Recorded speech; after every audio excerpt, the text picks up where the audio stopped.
Hello! If you haven't watched the first Jumanji video, then I think you really should. You can just access the video through this card over here, because if you haven't watched this video, then I don't think that this one will make much sense to you. If you have returned from the first video, then I say welcome back to the Craft Mansion. I'm David, and in today's video I'll be continuing the Jumanji board.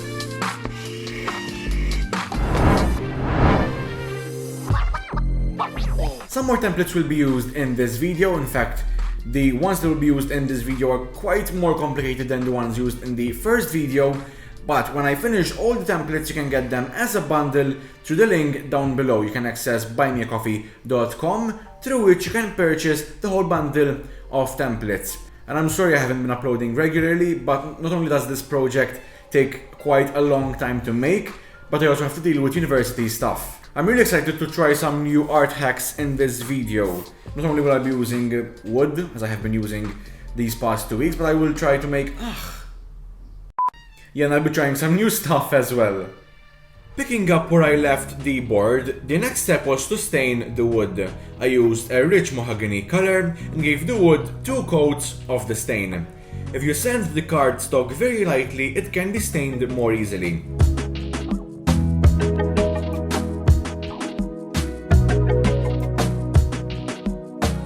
To highlight some of the details, I dry brushed some golden brown paint onto the wood. On the inside of the doors there are the Jumanji instructions. I couldn't find printables online that were clear or large enough, so I decided to make my own. I started with a rough image and then modified that to my liking. These printables will also be available with the templates, so you can just print and use them. So, my first art hack. I will be trying to transfer printed material onto wood. And I've already prepared these. These are the prints that are on the doors, so over here and over here. Now this was in 2 pieces. In fact, if it can be seen, there's a small line over here because it's 2 different pages. It couldn't fit in one whole thing.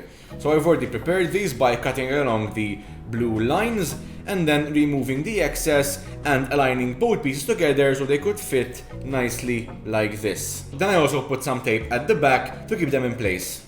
Now of course these are inverted because they will be flipped on the wood. And I'll be using this Mod Podge photo transfer medium. I did test various things before landing on these. These were both printed in wet toner, and as you can see, well, there wasn't much printing on the wood. Then I have these where I used a laser printer, and as you can see, the words are far clearer. And then I had 2 variations. There was this with the white background and these with a background to give the wood a darker tinge to it, but as you can see over here, it didn't quite work well. So the process is quite easy, really.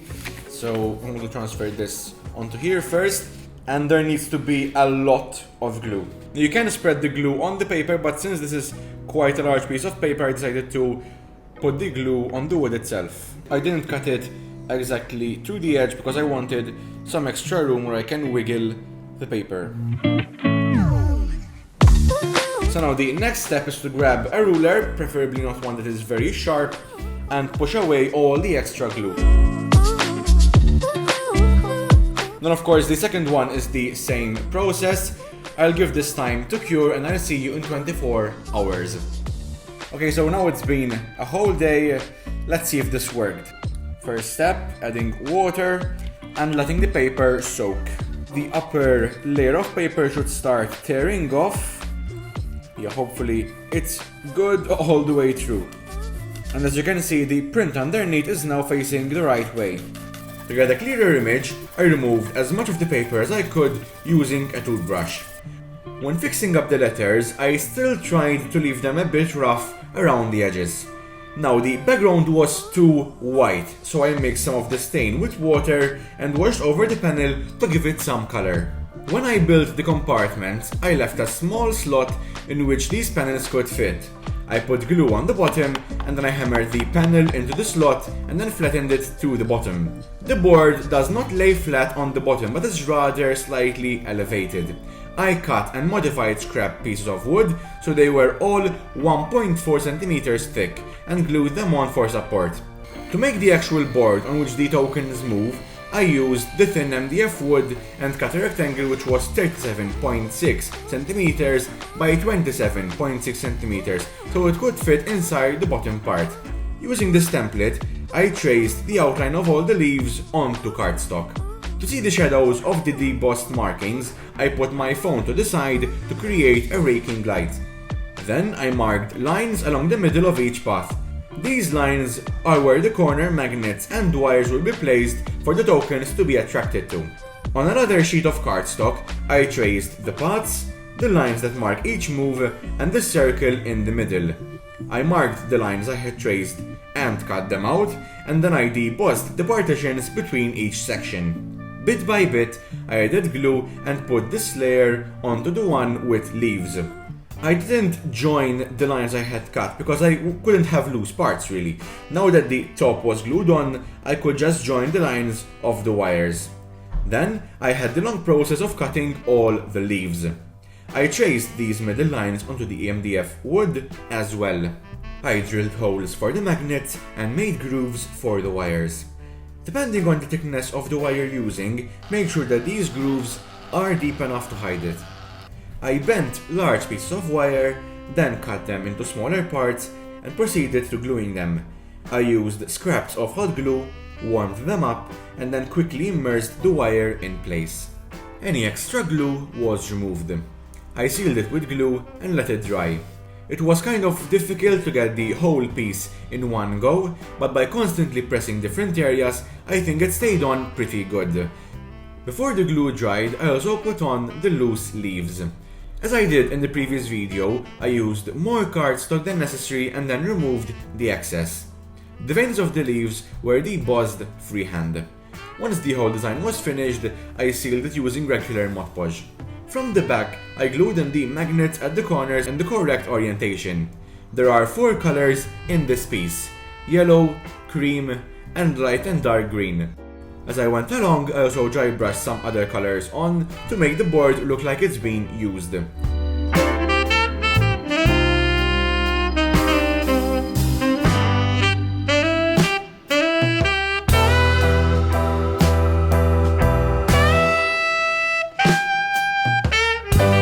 As you can tell, I'm not good at mixing colors because that is a bright yellow, not creamy white. But hey, at least I got to try it with the second coat of paint. I weathered all the colors and then used a brown felt pen to mark the distinction between each move on the board. As with most projects, I had no definite idea of how to do this middle piece. I just went along with the process. I started by tracing the entire circle on thick cardboard. I poked holes to mark the zigzag pattern and then joined the dots.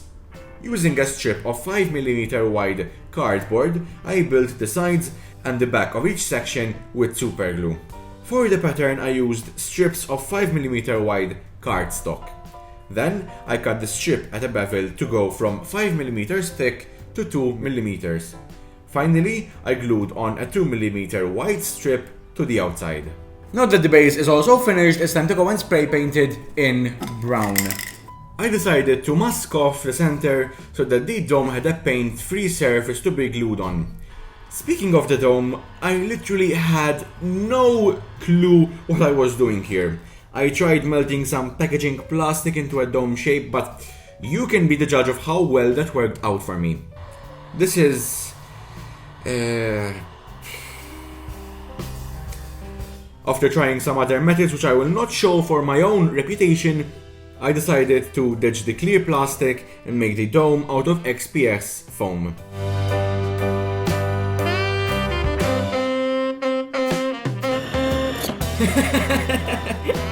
Hold on to your butts and hold on to your foam because it might just go flying off. This is sort of another art hack, so I used really dark green paint and mixed it with some water. I would advise you to add a bit more water if you were to attempt this hack. I tried to have paint flow off the sides as I added the lighter green and have the paints mix, which again fell victim to my lack of planning, so I had to mix it manually. Finally, I got a result close to that which I wanted by using my heat gun, without the heat, to make waves in the colors. Once it dried up, I had to seal it with Mod Podge. The green food coloring here is an option. Once the seal dries up, it becomes transparent, and with hindsight, I could have done without the green. I used white glue to stick the base and the dome together. Sun weathering effects with washed down black paint, and highlights on the upper edges by dry brushing golden brown paint. Finally, this goes in the middle of the playing board, and the entire thing goes in the base of Jumanji.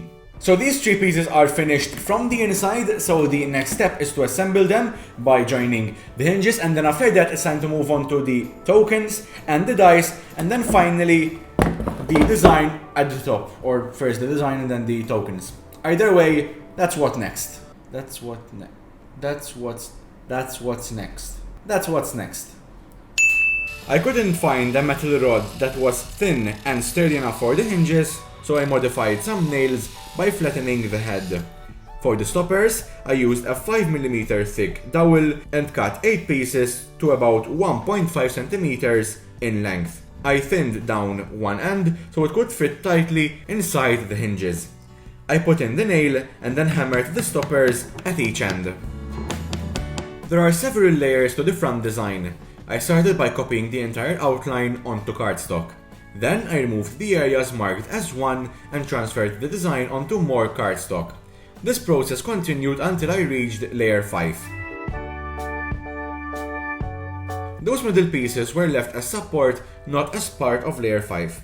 I cut the parts from this last top layer and glued it onto layer 4 using white glue. I'm moving backwards so that every time I cut the outlines of a bottom layer, I make sure that they are exactly like the ones of the previous layer. Again, same process for layers 3 and 2. Before gluing on the bottom layer 1, I realized that the boundaries around the 4 corner icons should be even higher, so I added another layer. I labeled this 6 on the template, so make sure to go all the way up to 6 layers, not 5. Finally, on goes layer 1, which covers the entire bottom. Following the template lines, I debossed the details on the leaves on layers 2 to 4, the trees on layers 3 and 4, and the volcanoes on layers 1 and 2. The word Jumanji itself was made out of 2mm EVA foam. This spearhead is slightly more rounded, so I cut and sanded a scrap piece of foam into a teardrop shape, glued that to the bottom, and sanded the edges some more for the final look. The rest of the spear is rounded as well, so I cut off and sanded the excess. I left a guide on the cardboard by tracing the paper so as to be able to place the foam correctly. The same goes for the smoke at the top. I cut the shape, rounded the edges, and glued it in place. Finally, I used a reference picture to do all the texture debossing of the entire thing.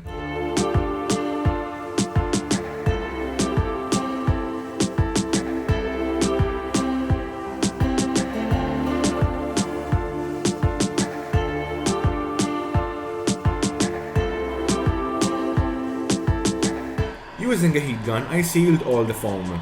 So while the majority of the front design has been made out of cardstock and foam, I'll be using some air drying clay, wow, this is really warm, to make these 4 symbols over here. The process shouldn't be that difficult since the symbols have to be about this thick.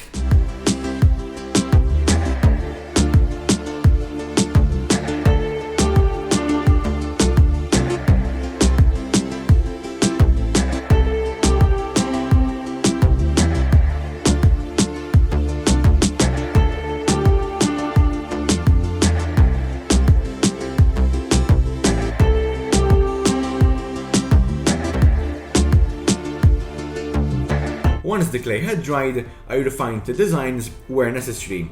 Then I used white glue to stick the clay in place. As you can see, the clay actually shrunk a bit, so I filled in the gaps with some more clay. Once the whole thing was finished, I cut it through the middle. For a smooth cut, I went over it several times with my knife. Before painting with acrylics, I gave both parts a light spray of grey paint. Then, I proceeded on to painting using a reference picture, building up layer by layer.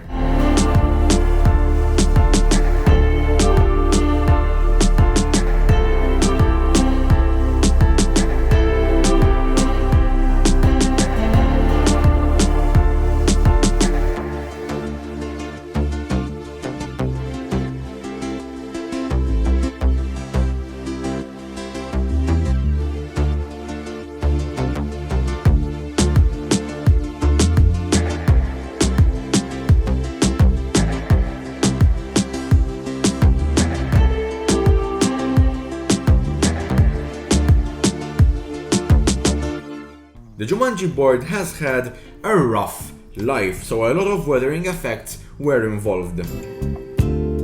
I sanded the area of wood to be covered and glued on both parts to the doors. The original plan was to make the tokens out of clay, but this poorly designed monkey displays why I finally scrapped this idea. Instead, I carved them out of some soft wood. I started with blocks and drew on the front design using an image I found online. This is the rhino. Carefully, I started removing the excess wood. I repeated this process for the other 3 tokens and then found some more pictures with the side profiles and repeated this process again. The next step was to move away from the front and side profiles and to start rounding and shaping the finer details. The crocodile has this really nice design on the back.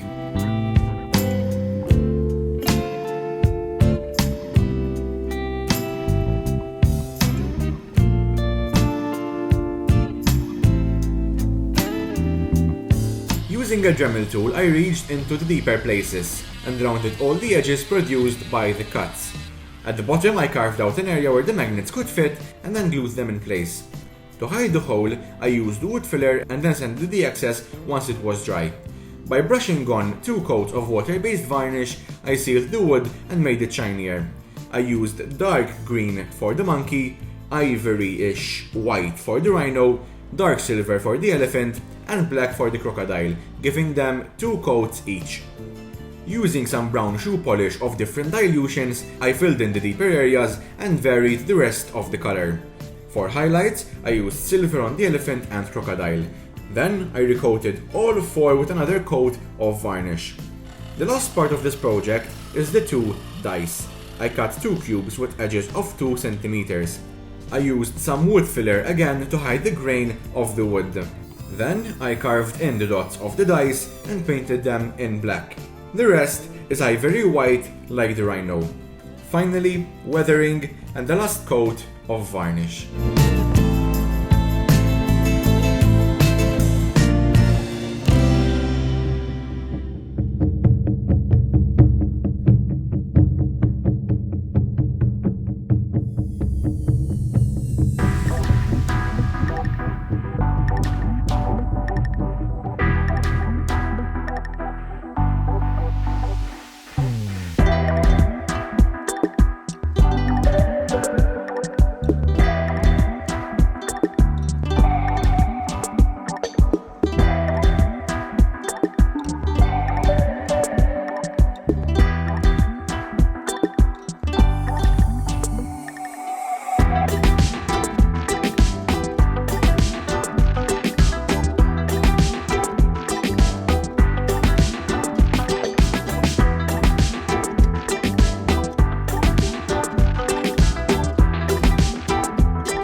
Well, this has taken about 2 months to finish. I apologize for being late. I am very sorry for not uploading this past month.